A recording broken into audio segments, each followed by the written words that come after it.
ଏ ସୁନା ଏ ରଜା କେବେ କାନ୍ଦିବୁନି ତୁ ମାକୁ କେବେ ଅଝଟ କରିବୁନି ଧନ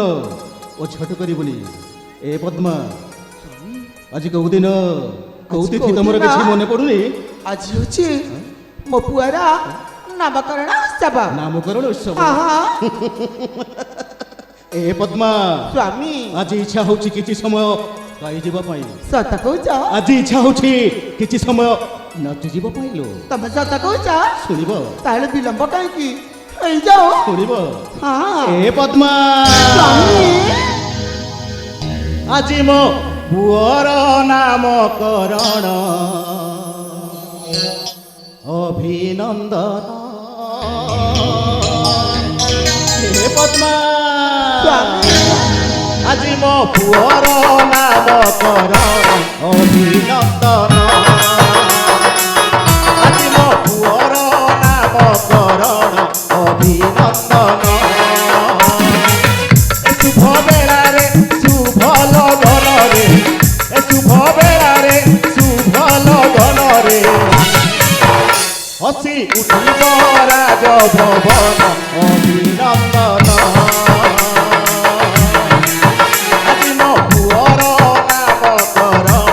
ଅଭିନନ୍ଦନ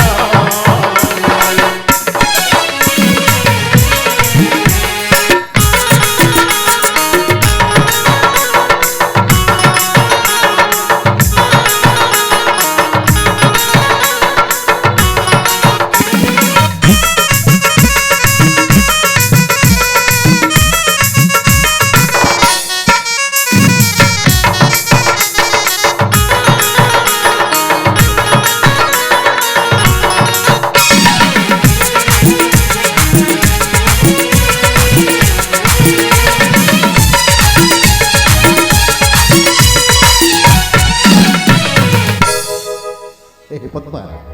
ସ୍ୱାମୀ ଆରେ କ'ଣ କହୁଥିଲ କି ସ୍ୱାମୀ ପଦ୍ମା ପୁଅର ନାମକରଣ ଉତ୍ସବ ସରିଛି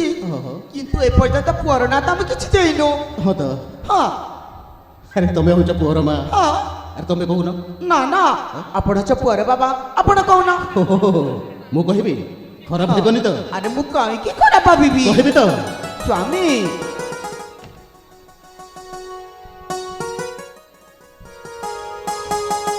କହିବି ତ କୁହ ବାବା ମୋ ପୁଅର ନାଁ ହଉଛି ହଁ ମୋ ପୁଅର ନାଁ ହଉଛି ପ୍ରଶାନ୍ତ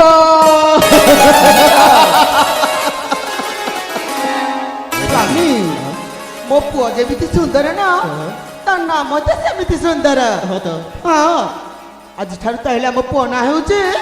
ପ୍ରଶାନ୍ତ ସ୍ୱାମୀ ଗୋଟିଏ କଥା କହିବି ଆରେ କହୁନ ଆପଣଙ୍କୁ କିଛି ଦେଖାଯାଉନି ଆରେ କ'ଣ ଦେଖିବି କିଛି ମନେ ପଡୁନି ନାଇଁ ତ କିଛି ମନେ ପଡୁନି ଦେଖିଲ ଦେଖିଲ ମୋ ପୁଅକୁ ଦେଖିଲ ସେ କ'ଣ ହେଇଛି କହିଲି ଆରେ କିଛି ମନେ ପଡୁନି ନାଇଁ ତ ହେଲା ବାବା ନା କହୁଛି ତାହେଲେ ହେଲି ମୋ ପୁଅର ବେଗଟା ନା କେମିତି ଖାଲି ଖାଲି ଦେଖାଯାଉଛି ଆପଣ ସେ ବଣିଆ ପାଖକୁ ଯାଏ ଗୋଟିଏ ସୁନାର ପଦକ ନେଇ ଆସିଲେ ମୋ ପୁଅ ଯଦି ପିନ୍ଧିବ ନା ଭାରି ସୁନ୍ଦର ଦେଖାଯିବ ତମେ ଠିକ କହିଛ ପଦ୍ମାବତୀ ହଁ ସ୍ୱାମୀ ମୁଁ ଏଇନେ ସେଇ ବଣିଆ ପାଖକୁ ଯିବି ଆଉ ମୋ ପୁଅ ପାଇଁ ସୁନାର ପଦକଟିଏ ତିଆରି କରିବି ହଁ ସ୍ୱାମୀ ହେଲେ ପଦ୍ମା ଚଞ୍ଚଳ ଚଞ୍ଚଳ ଯାଏ ସେ ବଣିଆ ପାଖରୁ ଫେରି ଆସନ୍ତୁ କହିଲି ପରା ସୁନାର ନିଶ୍ଚୟ ପଦକ ଆସିବି ଧରିକି। ହେ ପଦ୍ମା ସ୍ୱାମୀ କହିଲି ପରା ନିଶ୍ଚୟ ଫେରି ଆସିବି ହଁ ହଁ ହେଲେ ତାହେଲେ ମୁଁ ଯାଉଛି ହଁ ପଦ୍ମା ବିଶ୍ରାମ କରିବି ନିଶ୍ଚୟ। ସେଇ ଆମ ବିଶ୍ରାମ କକ୍ଷରେ ହଁ ପଦ୍ମା ଆପଣ ଚଞ୍ଚଳ ଫେରି ଆସିବେ